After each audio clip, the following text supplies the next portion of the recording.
So earlier in March, Samsung released their flagship phone for the year, the Samsung Galaxy S20 Ultra 5G. I've had the phone ever since it came out, and I did an initial review on my channel a couple of months ago going over some of the camera specs and testing out a few of the different camera features which were new to the Galaxy series this year. I wanted to make an updated video a couple of months later giving you an insight into my experiences using this phone as my daily driver for the last couple of months, some of my thoughts and opinions, and just my overall feel using this phone. I'm going to be talking a little bit more about my experience and just some of the things that I like about this phone as opposed to the specs and the techie side of things. If you're more interested in that, definitely go and check out my first video that I made on the Galaxy S20 when it came out in March. Getting straight into it, I love the design of the S20 Ultra. I think the design is something that gripped me most when I first saw the phone. It weighs 221 grams, so it's quite heavy compared to most phones, but I actually quite like that. It feels more like a tool than a toy.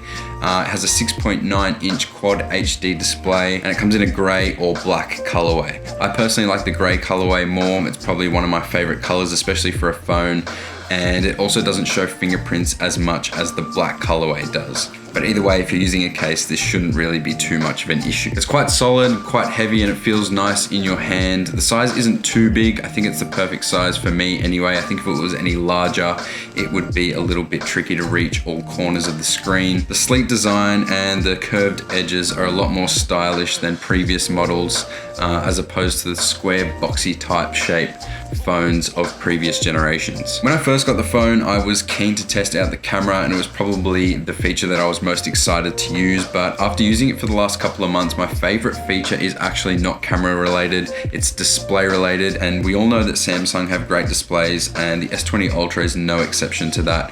The 6.9-inch Quad HD display, I love the colors, I love the feel, and I love the responsiveness of the display, and my favorite feature would have to be the 120Hz refresh rate on the new S20 Ultra. This is a feature that I kind of overlooked in the lead up to the launch of the S20. As I said, a photographer, definitely more interested in the camera side of things, but after using the phone for a couple of months, the 120Hz refresh rate has made a huge difference just in the way that I use my phone day to day. When I got the phone out of the box, it was set to 60Hz refresh rate at the Ultra HD display, and I soon changed that to 120Hz refresh rate, and I immediately noticed a huge difference in the smoothness and the speed in which my phone was operating, as well as just the responsiveness to my touch when scrolling and flicking through menus and different screens. As well as this, I found the Fingerprint Touch to be a lot more responsive and a lot easier to get into.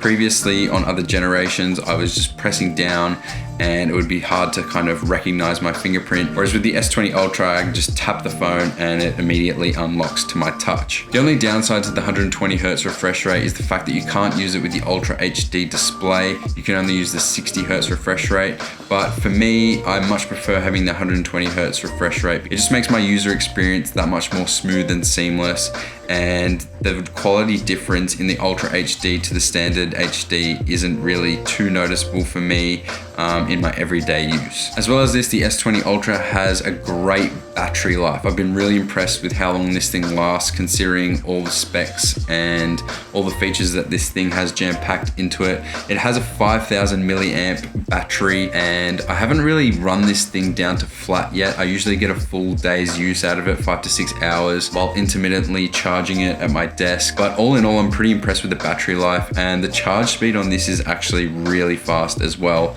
especially if you use the fast charger that comes with the box. I think when it's flat or near flat, it takes around an hour to charge, which is really good. You just put it on charge, go do something, come back, and it's at 100%. And if you're using a standard charger or a wireless charger, it can take maybe 2.5 to 3 hours to get a full charge, which still isn't too bad. Now, moving on to the thing that you're probably all most interested in, and that's the camera.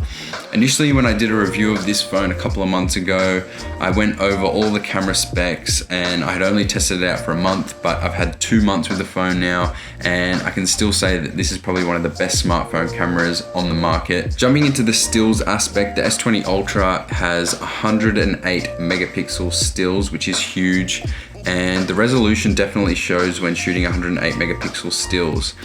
In order to shoot images of this quality, Samsung has had to create a huge sensor in order to shoot 108 megapixels, and with huge sensors, we all know that comes with shallow depth of field, and quite a low f-stop. So this phone is actually set to f1.8, I believe. This results in quite a shallow depth of field, and it is really quite thin, and you notice it especially when shooting in 108 megapixels. If you get up close to a product, usually you'll see that the edges are blurred and it almost looks like you're shooting in portrait mode sometimes, which is a really nice look. But if you want an overall sharper image, I would definitely recommend shooting in the standard camera mode, which shoots 12 megapixel stills. I don't find myself using the 108 megapixel stills too much. I usually just find myself shooting in the standard camera or the ultra wide camera, which is probably my favorite lens out of the three that this phone has. Aside from that, I usually just shoot in pro mode because it gives me more dynamic range and basically more information to play with later in post. One of the other big specs on the S20 Ultra is the 100 times space zoom. I've tested out the space zoom quite a lot and it is probably one of my favorite new functions.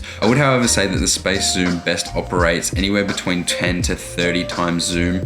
Anywhere after 30 you notice a significant fall off in quality, and by the time you get to 100 times zoom, the quality of the image is pretty much unusable, especially in any sort of professional field. There's no denying though that the zoom on this thing is pretty incredible, and even if you zoom into 100 times you can still get a pretty decent image, but probably not something that you'd want to share online or with friends. It would be more to just kind of see something that's off in the distance somewhere and you want to kind of see what it looks like. Lastly, the video on the S20 Ultra has seen a massive upgrade with the introduction of 8K video, which is huge. In my initial review, I thought that the 8K video would be like an upscaled, punched in 4K, but that's actually really not the case. The 8K video quality on this is pretty incredible, and it's really noticeable when you zoom in on the image. I've put the files into my computer and punched into about 200%, and the image is still quite sharp.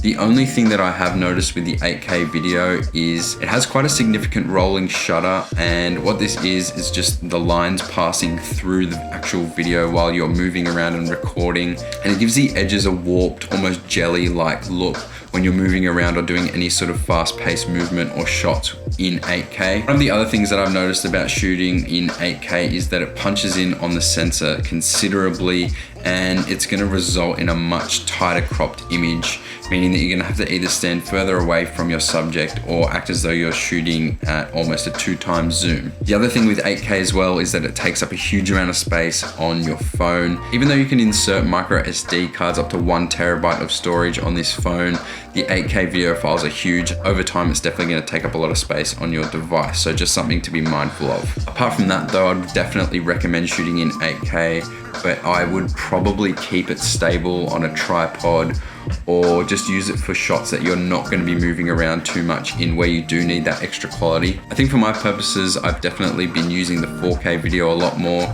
I love the fact that you can use the different focal lengths on it. It doesn't punch in as much, and you can also shoot 60 frames a second, which means slow motion video in 4K, which is definitely usable in a lot of my projects, and it results in some really good looking cinematic footage, something that I can use in a lot of my projects and a lot of my work. So for the sake of saving space and also getting the most value for my footage, I think the 4K is the best option when it comes to video. But that's not to say that there's a place for the 8K video. I think it's definitely worth shooting in certain scenarios. I would be smart about it and kind of pick and choose when I shoot in different resolutions. All in all, I'm super happy with the S20 Ultra. I've been using it every day for the last few months, and it's still my favorite smartphone on the market. I think that the camera is second to none, the display is second to none, and my overall user experience has just been really great. As always, I think there's definitely still some room for improvement, and I'm sure that in future updates we're going to see this from Samsung, especially with the launch of the Note series coming up in a couple of months' time, so I'm excited to see what happens there. But all in all, very impressed, very happy, and I'm going to continue to be using this as my daily phone for the foreseeable future. Leave a comment down below letting me know your thoughts on the S20 Ultra, and if you have any other experiences with the phone yourself. Give this video a like if you enjoyed it, subscribe if you haven't already, and as always, I'll catch you in the next video.